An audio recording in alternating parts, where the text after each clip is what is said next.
Welcome to my channel. Next topic है continuity and differentiability. तो पहले डेफिनेशन कर लेते हैं कॉन्टिन्यूटी की।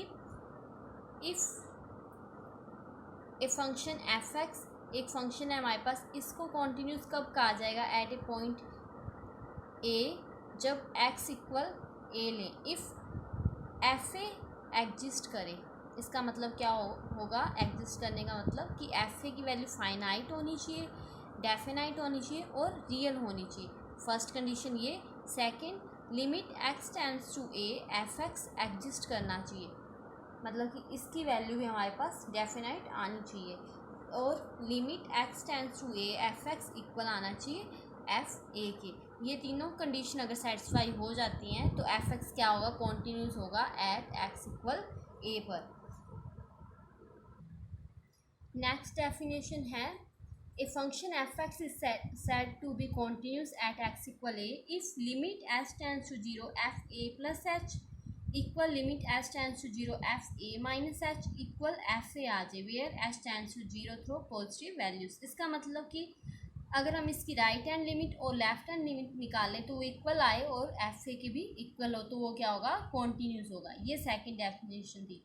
और एक ये थर्ड डेफिनेशन है, a function f x is continuous at x equal a if limit x tends to a f x equal f a. That means कोई एप्साइलन ग्रेटर देन जीरो, बहुत ही छोटा नंबर दे रखा है, however small there exist a positive number delta जिसकी value epsilon पर ही डिपेंड करती है। Such that f x minus f a का जब मॉडुलस निकालें तो ये क्या आना चाहिए? Less than epsilon for x minus a का मॉडुलस जीरो डेल्टा के बीच में लाई करे। कॉन्टीन्यूस होने का मतलब क्या होता है कि जब हम ग्राफ ड्रा करेंगे इस फंक्शन का तो वो क्या कॉन्टीन्यूसली इस तरह से चलता जाएगा, मतलब उसके बीच में कोई भी ब्रेक नहीं आएगा। ये है कॉन्टीन्यूस होने का मीनिंग। अब डिसकॉन्टीन्यूटी होने का मीनिंग क्या है कि अगर हम ग्राफ बना रहे हैं, इस तरह से कोई ग्राफ बना रहे हैं और वो बीच में से क्या हो? ब्रेक कर जाए, मतलब कट जाए या ऐसा कुछ हो, तो उसे क्या कहेंगे? डिसकॉन्टीन्यूटी।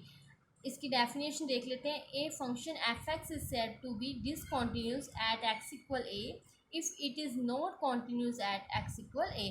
अगर किसी पॉइंट पर जाकर वो कॉन्टीन्यूस नहीं है तो उसको क्या कहेंगे? डिसकॉन्टीन्यूस, मतलब वहाँ पर ग्राफ बीच में से कट गया या ब्रेक हो गया।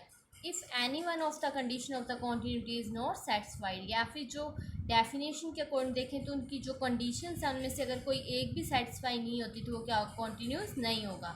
The point a where the function f x is discontinuous is known as point of discontinuity. अब अगर हम लेफ्ट हैंड लिमिट मतलब limit x tends to a negative f x और right hand limit x tends to a positive f x find करें और इनकी values भी finite आ रही है, पर अगर ये इक्वल भी नहीं आती ना तो भी क्या होगा? फंक्शन डिसकॉन्टीन्यूस होगा। और इस डिसकॉन्टीन्यूटी को क्या कहेंगे? Discontinuity of first kind at x equal a. इसी तरह से अगर हमारे पास limit x tends to a negative f x limit x tends to a positive f x, मतलब लेफ्ट हैंड लिमिट और राइट हैंड लिमिट, या फिर दोनों ही, या तो इनमें से कोई एक या फिर दोनों ही एग्जिस्ट ना करे तो फंक्शन क्या कहा जाएगा? डिसकॉन्टीन्यूटी ऑफ सेकंड काइंड की डिसकॉन्टीन्यूटी होगी एट एक्स इक्वल ए। इसका एग्जिस्ट करने का मतलब क्या होता है? कई बार इनकी वैल्यूज़ क्या आती है? इन्फिनिटी आ जाती है, मतलब हमारे पास डेफिनेट वैल्यू नहीं आ रही तो इसका मतलब क्या होगा? वो एग्जिस्ट नहीं करेगा। अब कुछ अलजेब्रा होता है इन फंक्शंस का, मतलब कि अगर दो फंक्शन दे रखे हैं एफ और जी, वो कॉन्टीन्यूस है एट पॉइंट ए, तो क्या होगा? एफ प्लस जी भी कॉन्टीन्यूस होगा at point a, f minus g भी कॉन्टीन्यूस होगा, सी एफ कॉन्टीन्यूस होगा। यहाँ पर सी क्या? एक रियल नंबर है, मतलब कि अगर हम फंक्शन को किसी रियल नंबर से मल्टीप्लाई कर दे तो जो नया फंक्शन आएगा वो भी क्या होगा? कॉन्टीन्यूस होगा।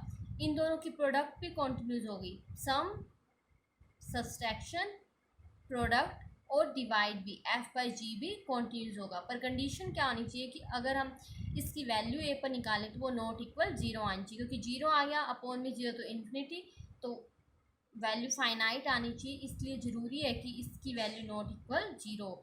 इसका मतलब अगर दो फंक्शन कॉन्टीन्यूस हैं तो उनका एडिशन, सब्सट्रैक्शन, डिवाइड और प्रोडक्ट भी कॉन्टीन्यूस होगा, तो ये क्या होंगे? Continuous at point a. अब ये हमारे पास एक एग्जांपल दे रखा है जिसमें f(x) की वैल्यू दे रखी है। जब x 1 है तो इसकी वैल्यू 2 है, और जब x नॉट इक्वल 1 है तो ये वैल्यू दे रखी है। शो करना है कि जो फंक्शन है वो कॉन्टीन्यूस है एट पॉइंट 1 x इक्वल 1 पर। तो हम क्या करेंगे, limit x tends to 1 f(x) की वैल्यू फाइंड करते हैं। f(x) क्या है, x² minus 1 by x minus 1। हम लिख सकते हैं x माइनस 1 x प्लस 1, इस तरह से अपॉन में x माइनस 1, इसको कैंसिल करेंगे तो ये आ जाएगा limit x tends to 1 x plus 1 रखेंगे तो ये आ जाएगा 2। अब कुछ सोचेंगे कि यहाँ पर सीधा 1 क्यों नहीं रखा, क्योंकि अगर सीधा 1 रखते तो यहाँ पे 1 0 आ जाता और नीचे भी 0 बाई 0 फॉर्म बन जाती। इसलिए हमने क्या किया, हमने इसका फॉर्मूला ओपन करके और इनको कैंसिल कर दिया।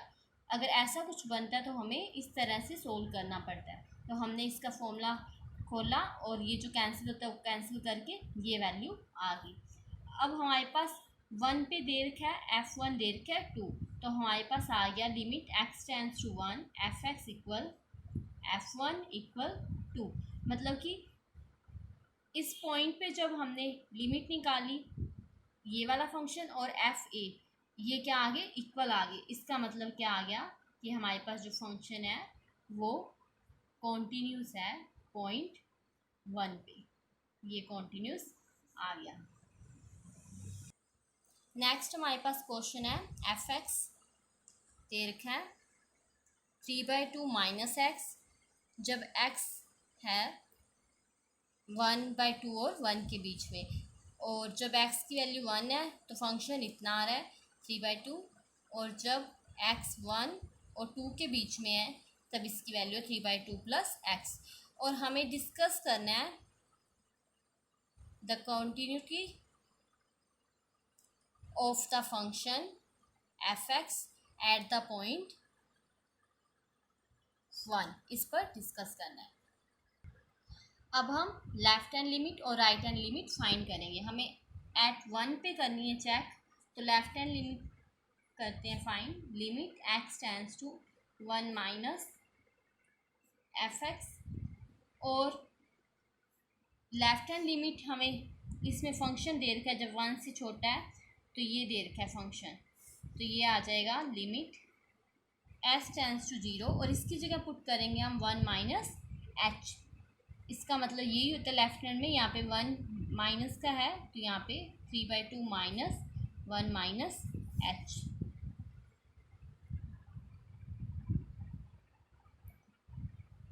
अब देखिए इसमें ये बन जाएगा 3/2 माइनस 1 प्लस h, ये हो गया limit h tends to 0 1/2 plus h।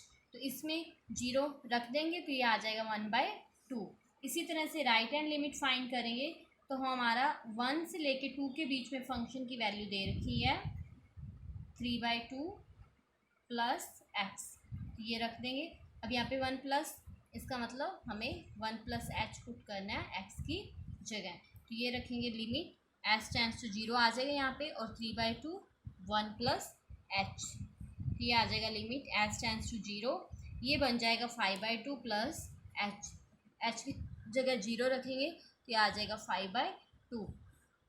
ये लेफ्ट हैंड लिमिट है, ये राइट हैंड लिमिट है। लेफ्ट हैंड लिमिट और राइट हैंड लिमिट भी इक्वल नहीं आ रही, और वैसे भी जो फंक्शन की वैल्यू है 1 पे वो हमें दे रखी है 3/2। अब ये हमारे पास ये भी इक्वल नहीं है और इसके इक्वल भी नहीं है। अगर इनमें से एक भी कंडीशन सेटिस्फाई नहीं होती तो भी ये लिमिट क्या है, ये फंक्शन हमारा कॉन्टिन्यूस नहीं होगा। तो ये लिमिट एग्जिस्ट नहीं कर रही हमारी 1, f(x) डज नॉट एग्जिस्ट। ये अगर इक्वल होता तो ये एग्जिस्ट करते, तो ये इक्वल नहीं है, इसलिए हमारा फंक्शन क्या होगा, function is not continuous at x equal 1। Next question करते हैं, for what value of k is the following function continuous at x equal 2। ये फंक्शन दे रखा है जिसमें x नॉट इक्वल 2 पर ये वैल्यू और x इक्वल 2 पर k दे रखा है। इन्होंने कहा कि k की कौन सी वैल्यू के लिए ये वाला फंक्शन क्या होगा, कॉन्टिन्यूस होगा। मतलब कि हमें इस फंक्शन को कॉन्टीन्यूस मानना है और फिर क्या करना है, के की वैल्यू फाइंड करनी है। तो हम limit x tends to 2f(x), इसकी वैल्यू निकालते हैं। यहाँ पे रखेंगे x² -4 बाई x -2। तो इसमें भी वैसे ही करना है, सीधा 2 रखेंगे तो 0/0 फॉर्म बन जाएगी, इसलिए हम क्या करते हैं, इसको इस तरह से लिख लेते हैं। a² - b² को लिख सकते हैं a-b a+b, लिख लिया। ये कैंसिल हो गया। लिमिट रख देंगे तो limit x tends to 2x + 2 है, लिमिट रखेंगे तो 2 + 2 4 आ गया। और f2 हमें क्या दे रखा है, k दे रखा है। अगर फंक्शन कॉन्टीन्यूस है, if function is continuous at x = 2, इसका मतलब क्या है, limit x tends to 2 f(x) equal आना चाहिए f2 के। इसका मतलब क्या हो गया कि हमारे पास 4 = k के, मतलब k की वैल्यू आ गई 4। अगर फंक्शन कॉन्टीन्यूस है तो k की वैल्यू आएगी 4, तो ये हमारे पास k की वैल्यू आ गई। नेक्स्ट क्वेश्चन है f(x) = x0 = 2 पर ये वैल्यू दे रखी है और 2 पर -1 दे रखी है, और हमें देखना है कि जो फंक्शन है वो x = 2 पर कॉन्टीन्यूस है या फिर नहीं। तो ये चेक करते हैं। इसके लिए हमें क्या करना पड़ेगा, लेफ्ट हैंड लिमिट और राइट हैंड लिमिट भी फाइंड करनी पड़ेगी। तो हम देखते हैं कि इसकी वैल्यू क्या आएगी। अब ये देखिए x mod x - 2, इसको जब ओपन करेंगे, मोड से बाहर निकालना है, तो क्या बनेगा, ये बनेगा ±x - 2। जब यहाँ पर x की जगह हम 2 से बड़ी वैल्यू रखेंगे, 2 से बड़ी, जैसे मान लो 3 रख दिया, तो इसकी वैल्यू क्या आएगी, पॉजिटिव। तो क्या होगा, ये प्लस का आएगा। और अगर इससे छोटी वैल्यू रखेंगे, जैसे 1 रख दिया, तो क्या आएगा, -1, तब क्या आएगा, नेगेटिव। तो इसलिए फंक्शन हमारे पास क्या बन जाएगा, -x - 2, और अपॉन में तो सिंपल है, ये रख देंगे जब x क्या <2 है, और x = 2 पर तो दे ही रखा है -1, और जब x > 2 है, ये आएगा प्लस का, इस तरह से। अब हम इसको देख लेते हैं, ये क्या है, x - 2, तो माइनस अंदर जाएगा तो ये बन जाएगा 2 - x, ये माइनस का x और प्लस का 2, 2 - x लिख सकते हैं, बाय में 2 - x, 2 - x by 2 - x cancel होगा, बन जाएगा 1। जब x < 2 है तो f(x) की वैल्यू है 1, x 2 पर -1, और जब x > 2 है तो ये क्या है, इसको लिख सकते हैं -2 - x बाय में 2 - x, तो ये बन जाएगा -1। तो फंक्शन हमारे पास आ गया ये। अब देखिए, फंक्शन की वैल्यू <2 और <2 पर लिमिट रखने पर भी सेम ही रहेगी, क्योंकि जब इसमें कोई x ही नहीं है, सिंपल डेफिनाइट वैल्यू है, तो लिमिट रखने पर भी कोई चेंज आएगा ही नहीं। तो हमारे पास जो लेफ्ट हैंड लिमिट है नॉट इक्वल है राइट हैंड लिमिट, क्योंकि 1 नॉट इक्वल है -1।